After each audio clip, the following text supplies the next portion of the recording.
There's no feeling more intense than starting over.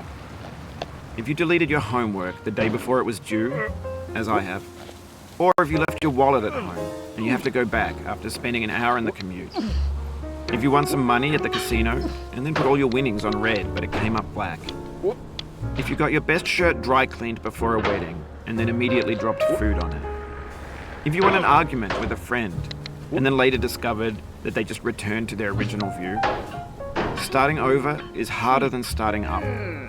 If you're not ready for that, like if you've already had a bad day, then what you're about to go through might be too much. Feel free to go away and come back. I'll be here. Alright, thanks for coming with me on this trip. I'll understand if you have to take a break at any point. Just find a safe place to stop and quit the game. Don't worry, I'll save your progress, always. Even your mistakes. This game is a homage to a free game that came out in 2002, titled Sexy Hiking.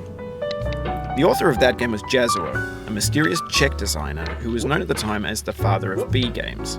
And B games are rough assemblages of found objects. Designers slap them together very quickly and freely, and they're often too rough and unfriendly to gain much of a following. They're built more for the joy of building them than as polished products. In a certain way, Sexy Hiking is the perfect embodiment of a B game. It's built almost entirely out of found and recycled parts, and it's one of the most unusual and unfriendly games of its time.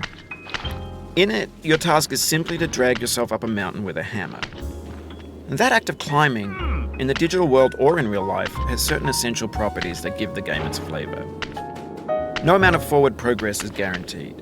Some cliffs are too sheer or too slippery. And the player is constantly, unremittingly in danger of falling and losing everything. Anyway, when you start Sexy Hiking, you're standing next to this dead tree that blocks the way to the entire rest of the game. It might take you an hour to get over that tree, and a lot of people never got past it. You prod and you poke at it, exploring the limits of your reach and your strength, trying to find a way up and over.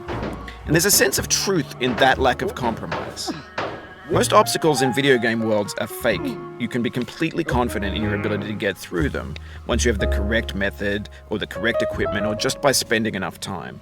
In that sense, every pixelated obstacle in Sexy Hiking is real.